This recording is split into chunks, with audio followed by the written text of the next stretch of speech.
Welcome to Bleav In 76ers with your hosts, former 76ers point guard Eric Snow and two Sixers fanatics in Marcus and Teja Dash. Bleav In 76ers is presented by BetOnline.AG. BetOnline.AG is your number one source for all your basketball info, stats, news, and scores. Get the latest odds and lines, including the latest player reports for this year's pro basketball playoffs. BetOnline is always your sports information headquarters this season, as we have you covered for all your sports wagering needs. Basketball, MLB, NHL, right to UFC, and boxing. BetOnline is the fastest and easiest way to get your betting info, including live betting options and your favorite casino and card games you can play right from your home. Head to the website today or use your mobile device to get in on the action. Be sure to use our promo code, that's Bleav, B-L-E-A-V, to receive your 50% welcome bonus on your first deposit. Bet online, where the game starts. Hey guys, welcome back to another episode of Bleav In 76ers podcast. I'm Marcus Dash here with legendary 76ers point guard Eric Snow and my brother Teja Dash. Guys, I think the first half of Summer League's done. Now we're moving on to Vegas. We're going to Eric's neck of the woods, so it's exciting stuff. Eric, you're gonna go check out Terquavion Smith? Yeah, I'll watch it from home. Okay. Have you had a chance to drive by the Sphere yet, Eric? Yes, it's pretty Is interesting. it as cool as all the I've seen videos? it, kind of evolve, but yeah, the thing is massive. Yeah, it looks awesome. Now, this might sound dumb. What is that? I've seen all the images and stuff. Is there like anything inside of that, or is that just It's like a 17,000 seat Concert venue. And fights. They're gonna have fights there too. Yeah, a lot of stuff in there. Yeah. Damn. Must be some of the best technology ever. Dude, they said there are gonna be so many car accidents or people just being distracted by looking at it when they drive by. That's really weird. It's massive. It's crazy. You got to see it. Like when I first moved here, I'm like, what is that? And I had to look it up. But it's different when that thing is lit up. It's the biggest sphere in the world, right? Yeah. Yeah. I would imagine. I think there's another one in England, I think, in London, maybe. But yeah. Is that like the Sphere thing? That's an actual thing that's in other countries? I didn't even know that was I think so. I think it's other places. Yeah, but nothing like that. They took it to a whole new level. Yeah, it's pretty interesting. Yeah. So okay. Obviously, we mentioned a little bit about Summer League.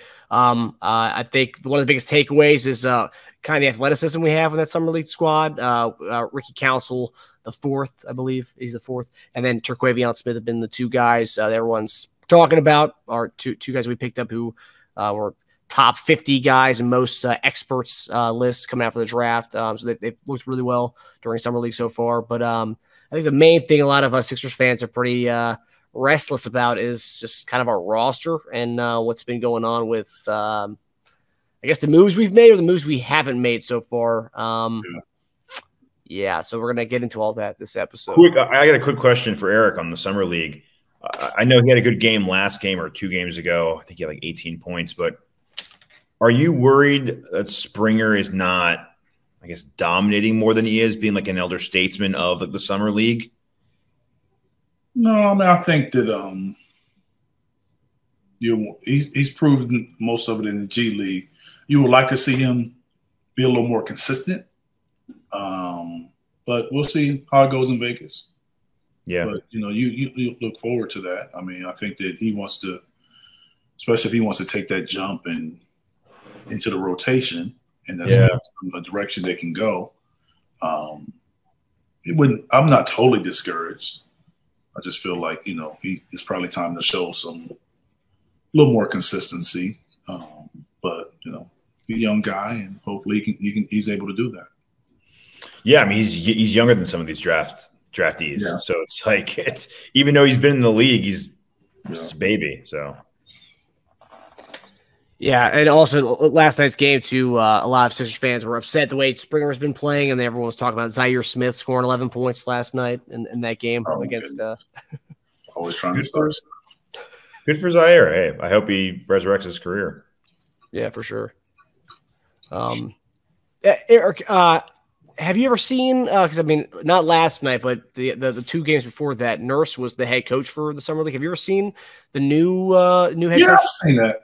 The head coach that just got jobs that will kind of coach the first game or two. Yeah, I've seen that before. Okay. Is there any kind of like what would be kind of the plus in doing that with summer league guys more so? Is that more plus for the guys who will be getting guys that are kind of around and will be in camp will kind of get sort of a feel of what they're going to run. A lot of times former players will come around. I mean, not former, but current players will come around and kind of see the system, sometimes practice or sometimes play with the guys. And so you get a feel for how it's going to work. So you like to have the head coach kind of be around. Sometimes they do practice, but they don't coach the games. And supposedly Nurse was stopping drills to give Springer and the guys some extra coaching. And Springer said he's never seen that before. So little indirect shot at Doc a little bit there. Yeah, I mean, I don't. Springer he's a young guy. I mean, he hasn't really seen much. So. That's true. That's true. Yeah, and because I saw that quote, I don't think because a lot of Sixers and fans interpreted it that way. There was a shot at Doc. I know they did. Yeah, it's kind of hard not to though. Yeah, I mean, just because a head coach stops in summer league and doesn't make it him better than another guy. No. Some coaches may be like, "Hey, it's your thing. You handle it." So it's not either way. It's fine. Yeah. Yeah, but so far it's been fun watching some of these guys out there during summer league. I think Jaquavion, like I keep mentioning him. I think he's going to be. I think he's going to get a spot on a chance to be on the roster, and he's actually going to do some damage. Yeah, that'd be nice. Like Eric always says, if you can shoot the ball, I mean, there's always a spot for you in the league. I mean, and he can knock it down. Definitely. Yeah, especially on the Sixers, if you can shoot the ball.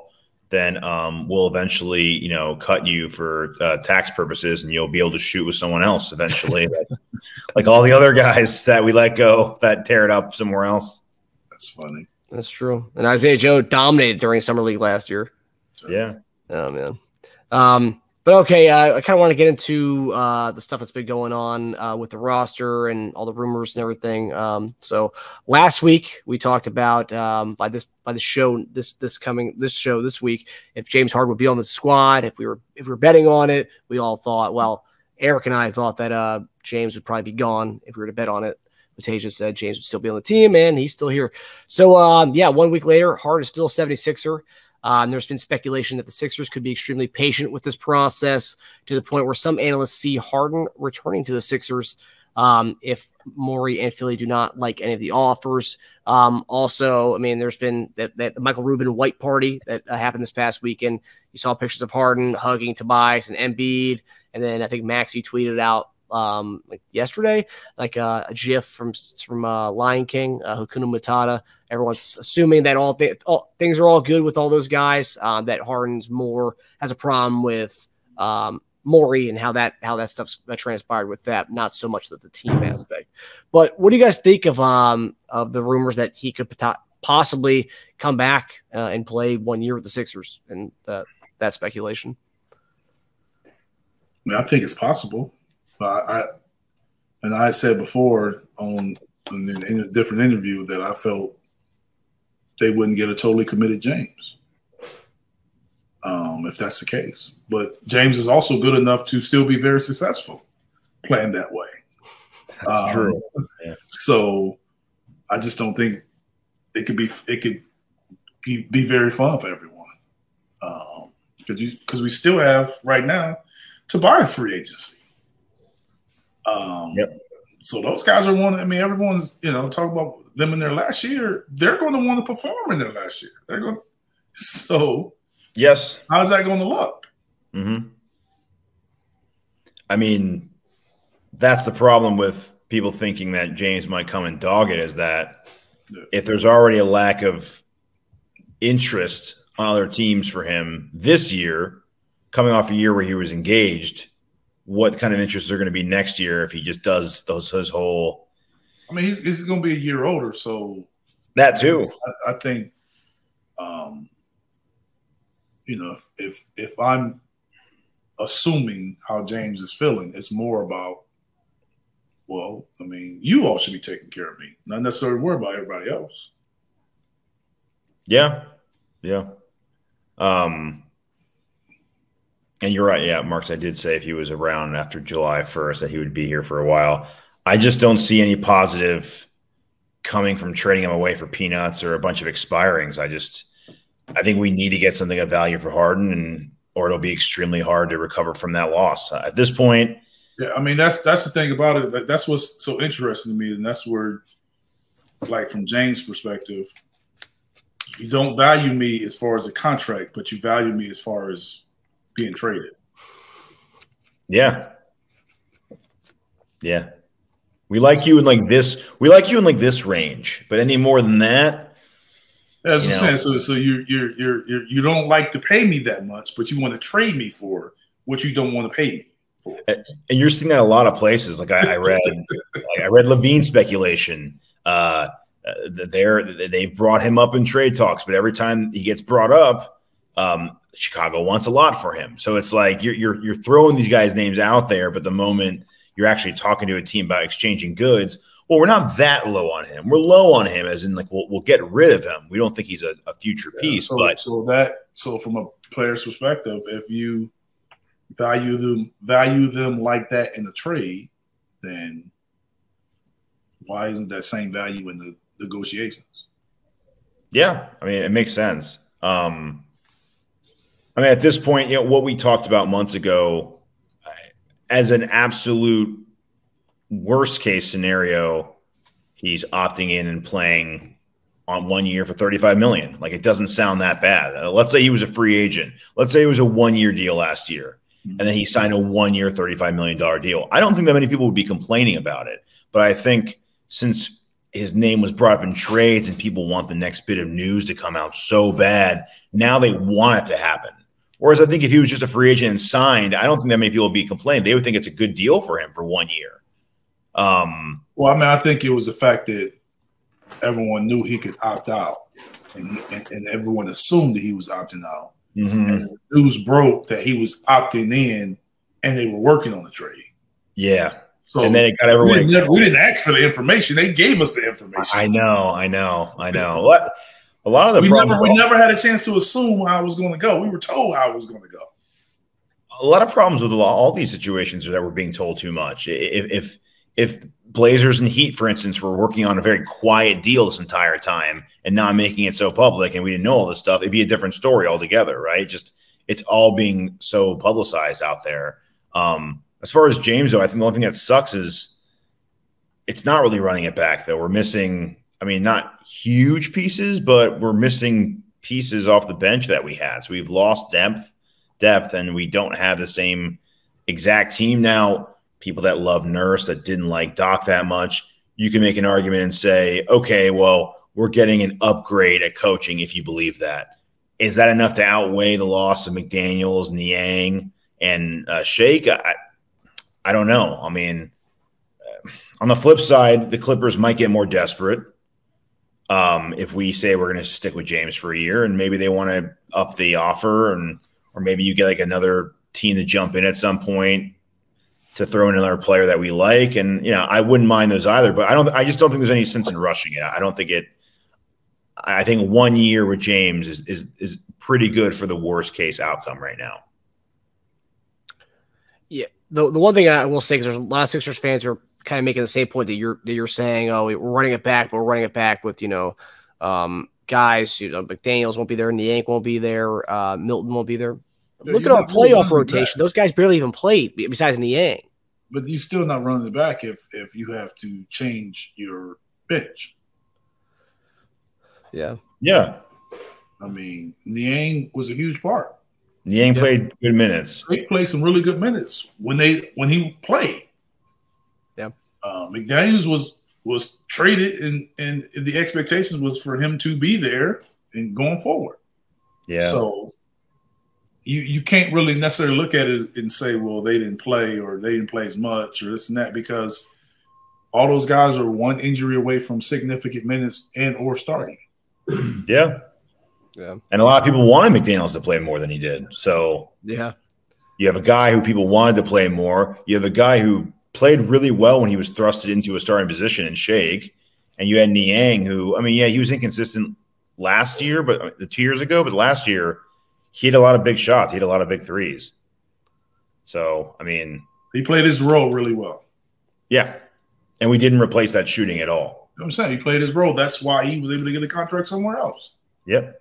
Because that team with those two bigs is looking for that. Mm-hmm. Yeah. Yeah, it's crazy too because McDaniels nor Shake really broke the bank with their deals. I think what Shake was 2 years, $10 million, and then McDaniels it was $4.5 million a year. Was it 2 years, $9 million? Yeah, around that, yeah.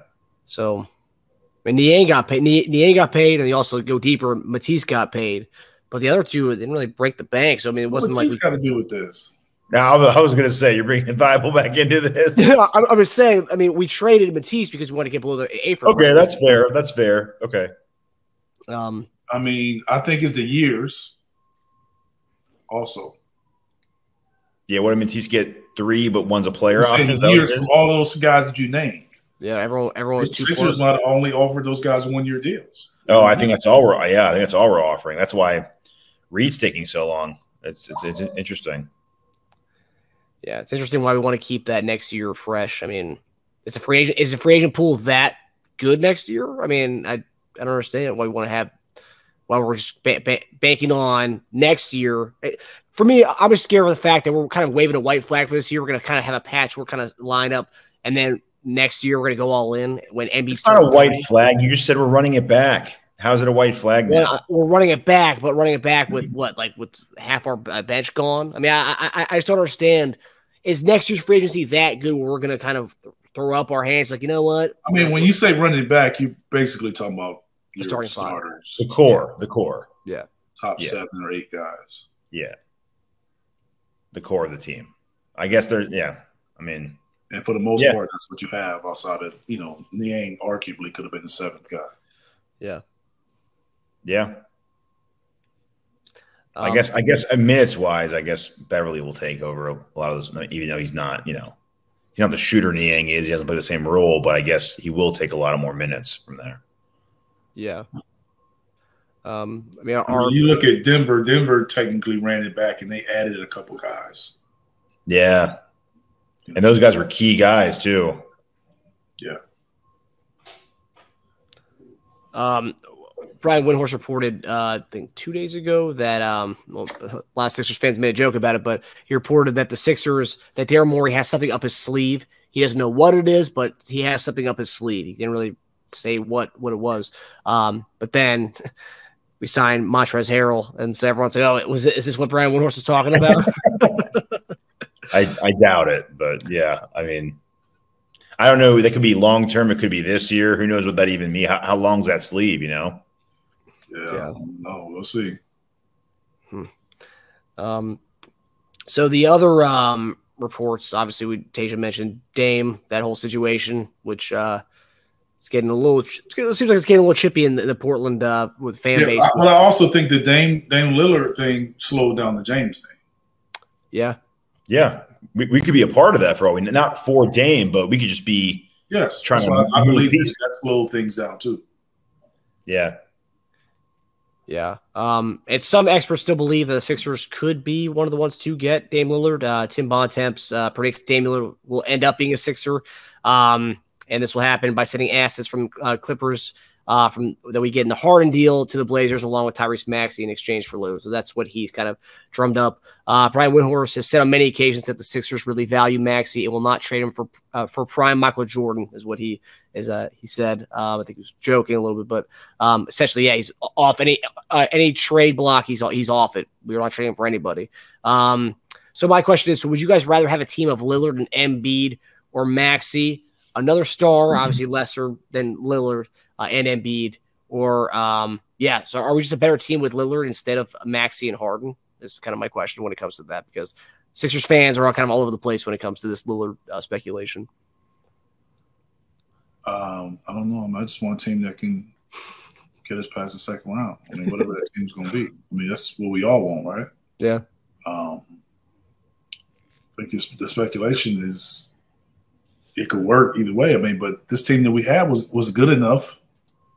They just had to win one more game out of two to accomplish that. So I think, to me, at the end of the day, it's all about getting guys that's going to be committed to what you're trying to do moving forward. Yeah. Whatever that is. I like both ways. I wouldn't necessarily have to choose one over the other because the other pieces around would matter. Yeah. Making that, so it's kind of hard to assume which one would be better and not really knowing the full package. Yeah, that word speculation, Eric. Yeah. It's hard to see what a team look like just swapping Harden and Maxey for Dame. Let's just say it's either the current team, which is Harden, Maxey, some combination of Melton, Tobias, Embiid, or say Lillard, Melton, Harris, Tucker, and Embiid. I think I'd rather have the first starting five. It just makes us a better overall, more balanced team.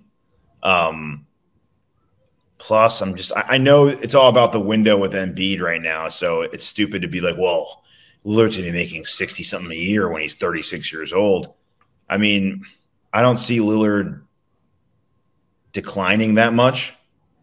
I mean, he will get, a step slower here and there, but so you look at Lillard and Embiid combining for almost 70 points between them. Probably puts a little more added pressure on Tobias to kick up his scoring. It really puts a pressure on everyone else to kick up their scoring. Melton would need to score more. And you're going to have less depth if you do that. So the guys you do have are all going to have to score, 5 to 7 more points a game to equal what Maxey and Harden gave you. So, it's tough, man. I wouldn't complain if we got Lillard, obviously. I mean, interesting. I don't know, man. So with the Dame speculation, so he's saying right now he doesn't want to go anywhere else. He wants to go to Miami. I think he also said, I think a report came out today that he will, if he does go to where if he's traded to a team that's not Miami, he's not going to report to anything. He's not going to do, he's not going to kind of participate in anything. My question is, if a team were to trade, let's say the Sixers were the team to trade for Dame, and there's a potential that he would be a disgruntled star on our team, or maybe even is just a 1-year thing you play and dip out the next year.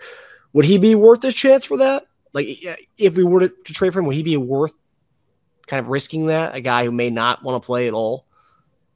Because and that's the thing, we're kind of risking that right now with James. If he does come back and he is, I think if you making it move, any move for Dame Lillard, he has to be on board with wanting to be there. So you can't make that move without getting some kind of confirmation about that. So I guess it'd be a no then, because him and his agent are telling everybody, "Don't trade for me. I only want Miami." And you can't make that move then.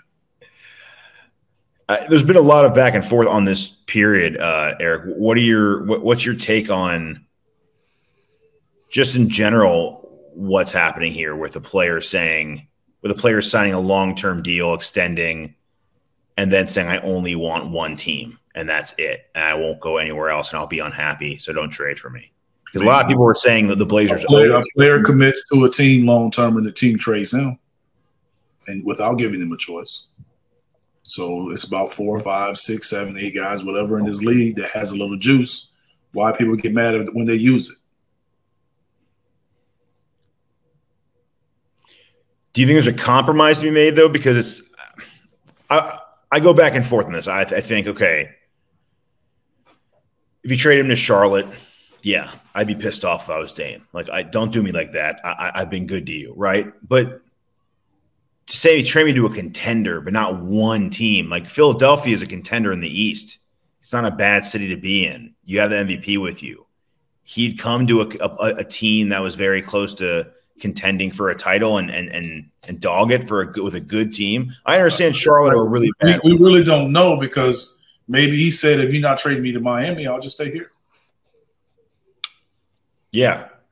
Well, I think the speculated report was he'd be unhappy and he wouldn't report to training camp, I think was the story. So, which is, yeah, I mean, I don't know. I go back and forth on that. I'm saying if you're a team and they're telling you that, then why would you trade for him? That's the problem. And that's why Miami's not giving him any decent offer because they know they almost have to trade him. He'll end up in Miami. That's what he'll end up. Yeah. Well, I mean, it's just a matter of which third or fourth team is going to be involved in the trade. That's my opinion. Yeah. Apparently, Tyler Hero and Duncan Robinson aren't doing it for Portland. I feel like that's a trade combination we've heard for a long time from Miami. I mean, what are they expecting to get from the teams that you've heard about? What are they expecting to get? Well, Portland said they what do they say they want? They say they want 1 or 2 young players and 4 firsts. Tyler Hero's not a young player. It's a young player on a. Was it just young player? I thought it was that they wanted 1 or 2 like young star, maybe young promising player, something like that. Yeah, young promising player. Yeah, but where are you gonna get that? No, that's why Windhorst said the best chip on the block right now is Maxey because he's young, he's good, and he hasn't even signed a deal yet. So you have him on the cheap. You just drafted a kid, number 2 or 3. I know. That's basically going to play the same way. Mm-hmm. I know, and they have Simon, so like they have. I don't see why you would make that trade with Maxey and you got Simon and you just drafted him. I know.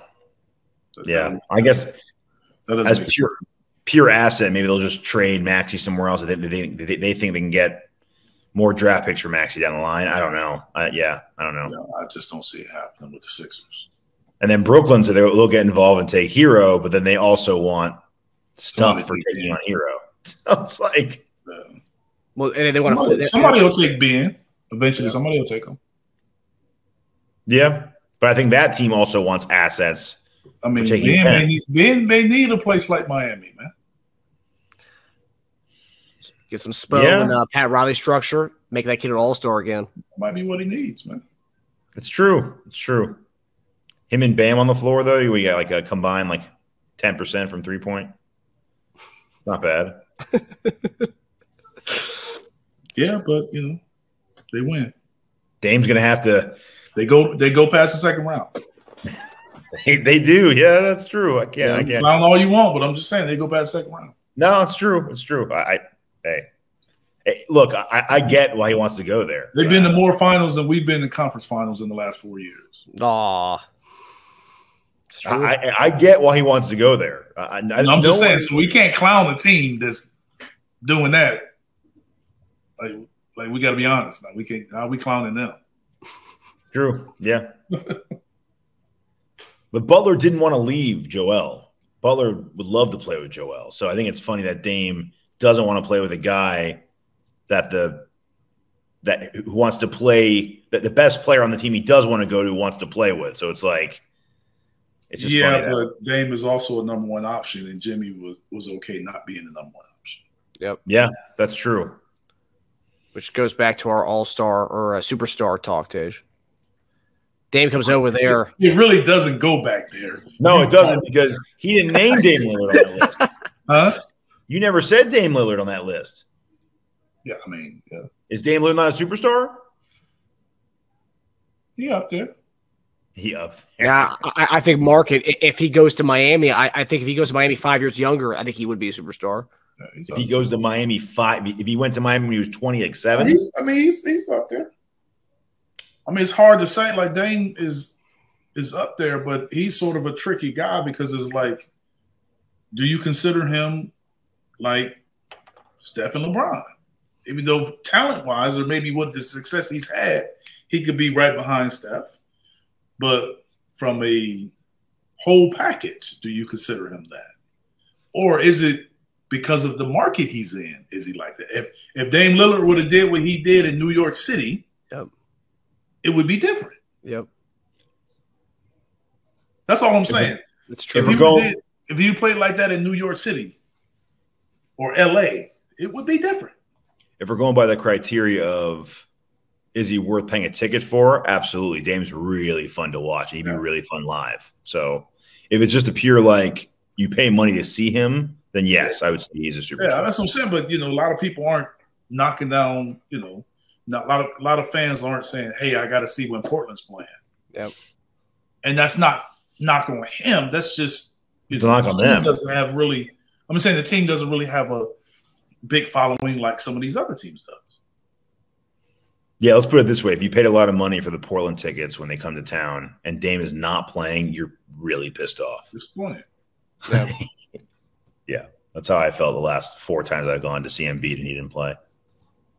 But it's interesting, though, because, like, before Curry in Golden State, this is what Superstar does, right? Because, like, they had those years with the Monte Ellis team, so you had the Baron Davis era, then Monte Ellis came over, and that was kind of the Golden State always did well fan-wise in the arena. They've always done that's true. The difference with them was people that started liking them that wasn't quote unquote from the Bay Area. Yeah.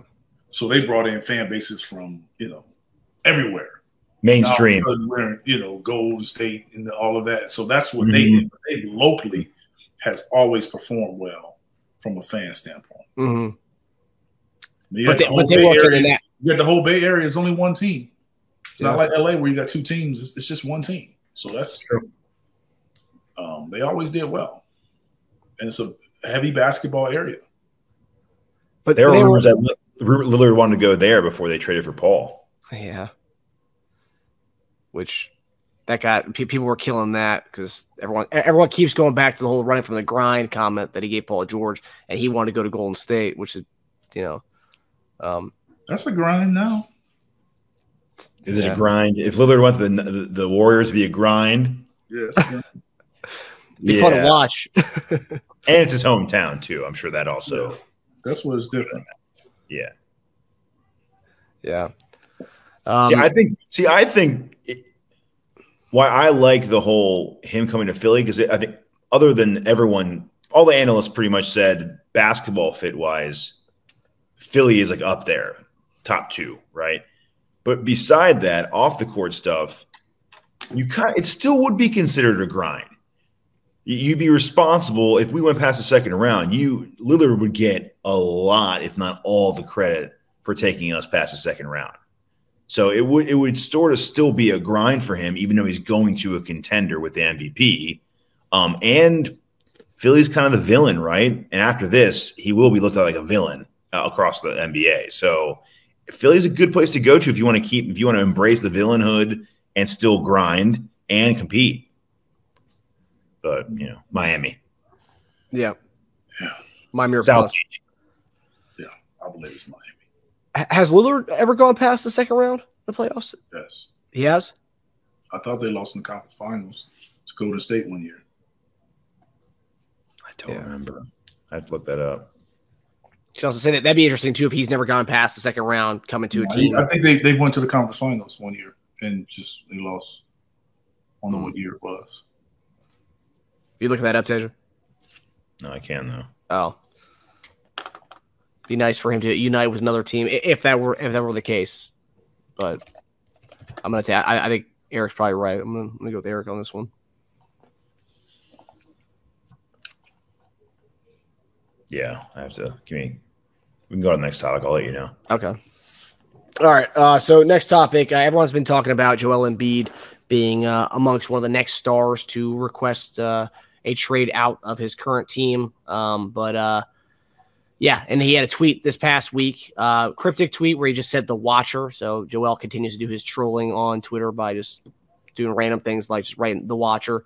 Some people interpret it like Dame time, the watch kind of thing. Just, who knows what the heck that was. But yeah, so Sean Devaney of The Heavy recently wrote an article saying that Embiid has given no indication of frustration and isn't likely to ask out. In the article he wrote, quote, "He is a different kind of character." And just based on everything with Embiid, the kind of the history that he has with the Sixers, he also mentioned that Embiid's still upset that the Sixers got rid of Sam Hinkie in that article, which just shows you how kind of tied to the organization Embiid is, which is awesome. So my question to you guys is, how much do we benefit having a star player who gives his management so much slack and flexibility to try and get creative when changing the team over as much as Philly has? And how careful do the Sixers have to be moving forward to try to make sure that Embiid is happy in the situation? We got to do all we can to win. So I think at the end of the day, it's going to come down to, are they as committed to winning as they say they are? I think that's what it's going to come down to. Because he'll get his contract, but are we committed to trying to win a championship like they say? And do those actions meet those words? That's what's going to dictate it. And would you say right now, so far this offseason, that would indicate that we are about trying to win a championship? I don't know. It's not a finished product. I mean, I think you have so much speculation on two guys that are entering the last year of their deal. So until that's kind of resolved, we don't know. But right now, the team as is, I'm sure those guys in the locker room feel that they can win. They felt it last year. Yeah. Now, this answer kind of ties back to the first question for me, because it's not just trading Harden, right? They have to consider how many other moves we have to make in order to make us competitive and not waste a year of Embiid's prime. You want to stay financially flexible, but at the same time compete for a title, and it's hard to do those things at the same time. So we're kind of seeing this apparent plan to open up cap space, but that doesn't – if I'm hearing that as Embiid, I would not be happy about that, because that just means, what, a pause year? That's not encouraging at all. So I would think that they're telling them to hold on and keep it together for another year. But again, the floor of this current team right now is what? Should it be Boston to go on to the Eastern Conference Finals? So it's not a bad floor to have for what your team is right now. This team should have – a lot of people say they should have won. I mean, we should have taken that series. So so that's the floor. Then the only the moves we need to make would be raising that, and then raising the ceiling, which would be a championship.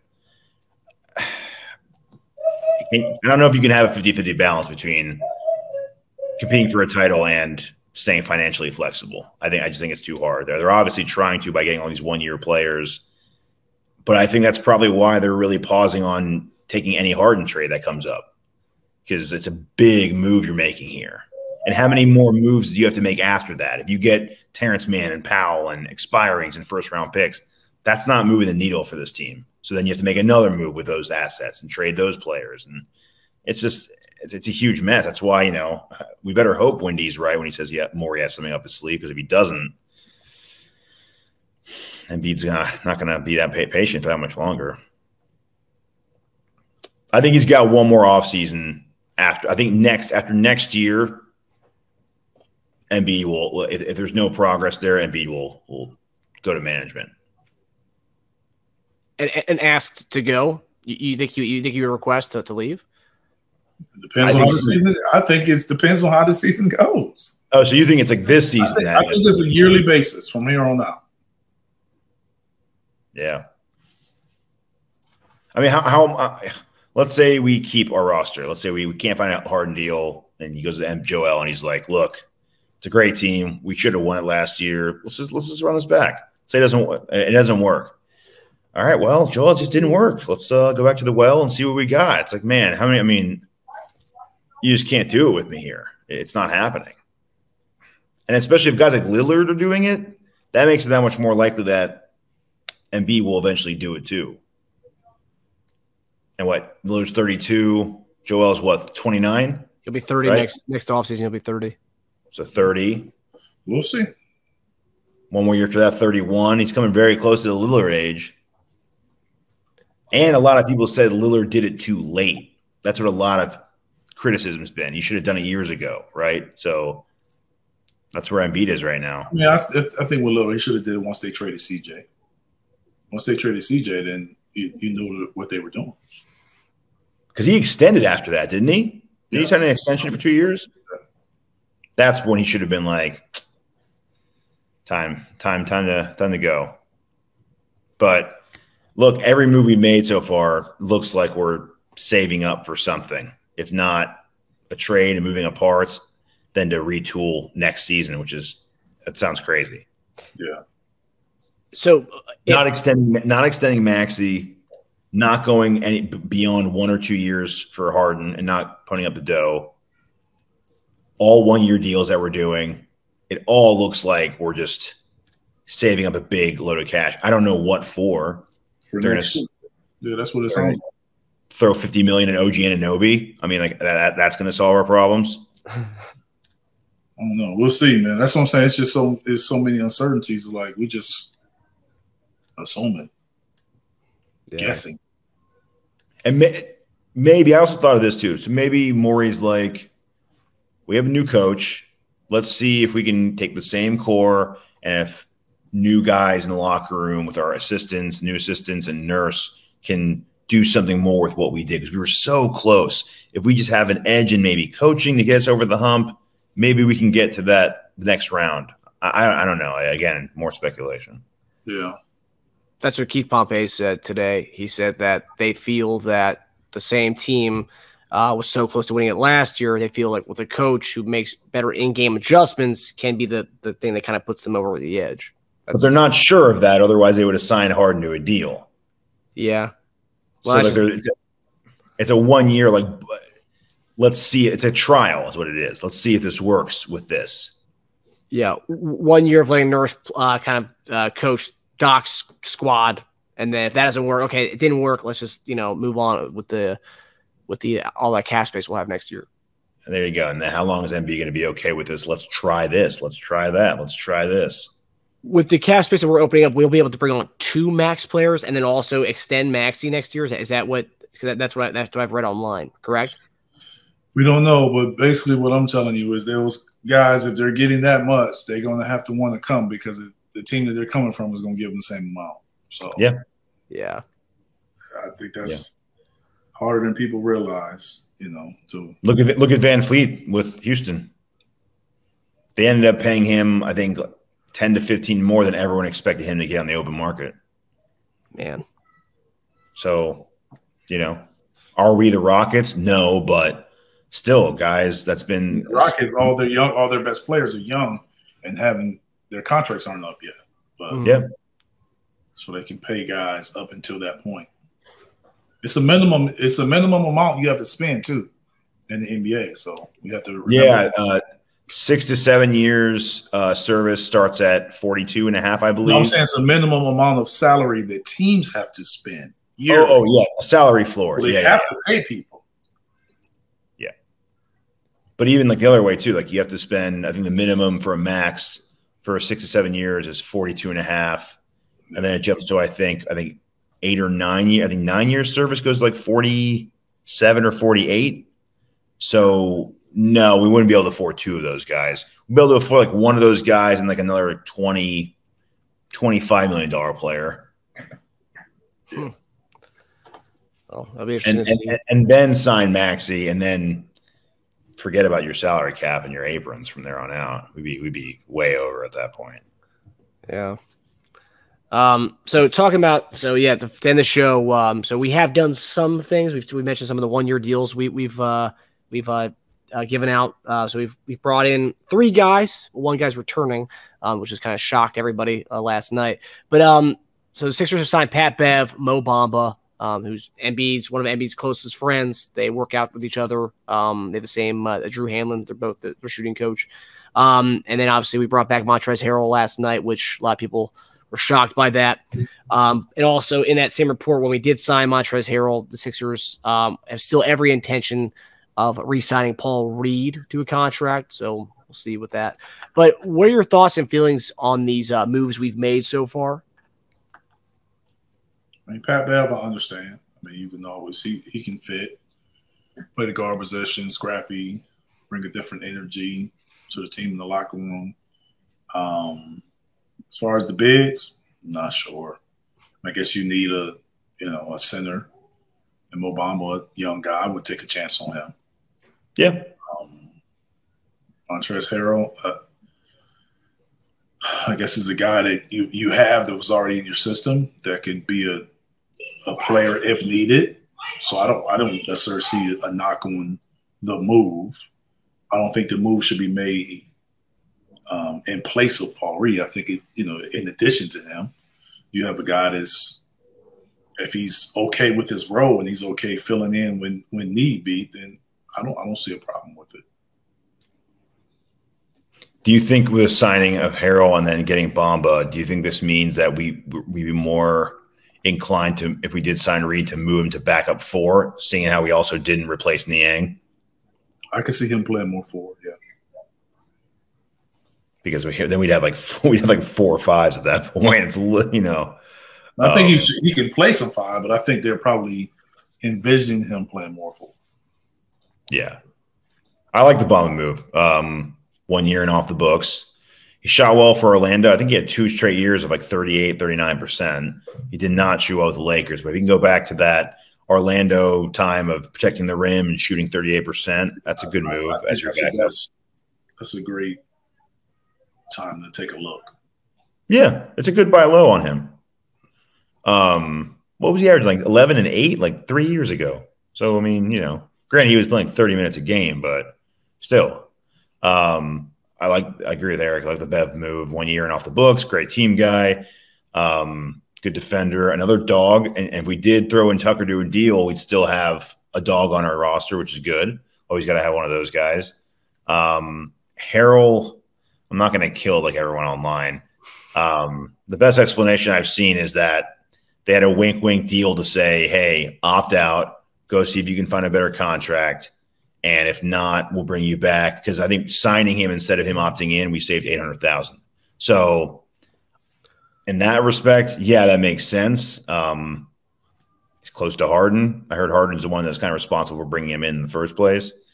Who knows? Again, more speculation. All typical low-cost 1-year deals, no future financial obligations. Downgrade from Niang, McDaniels, and Shake. Yeah. But, we'll see.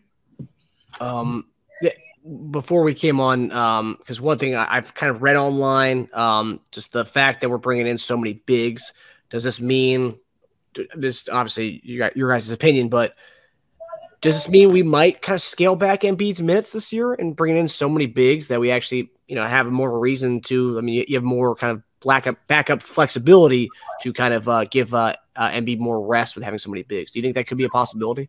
I think that's possible because we know he's going to play at least 67 games.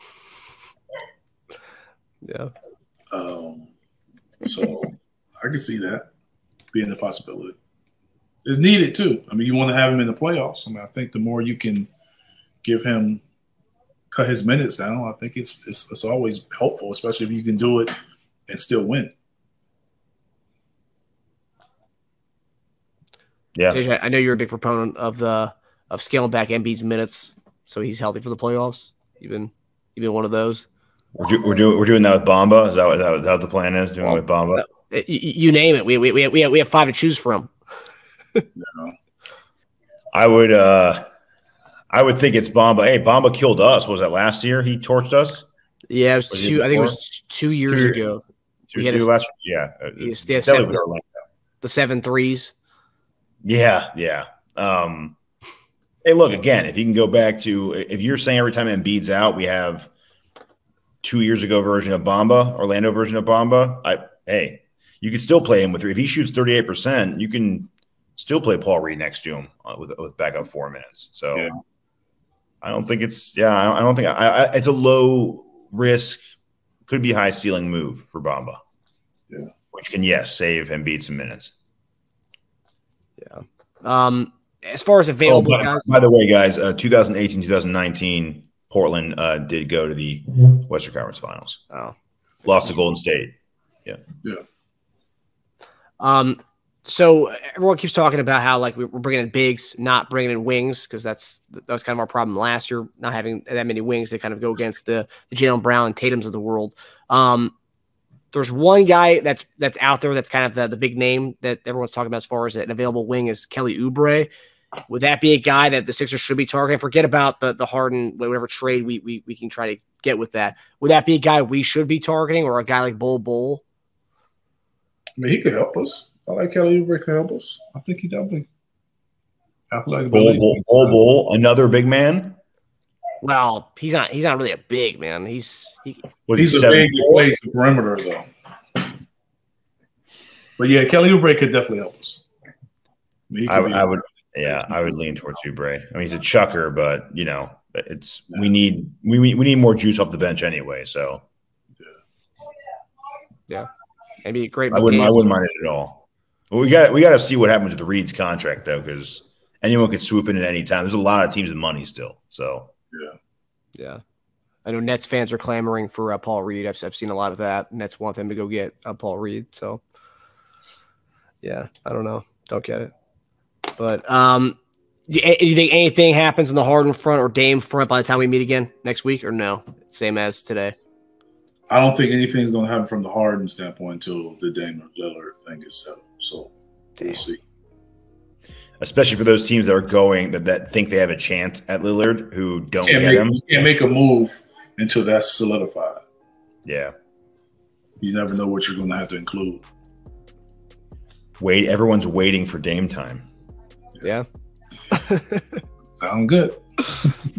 All right, fellas. Well, we hope you guys enjoyed the episode. We'll see you guys next week, and hopefully we can get something going with this Harden trade or something. All right. Take it easy. All right, fellas. All right, guys.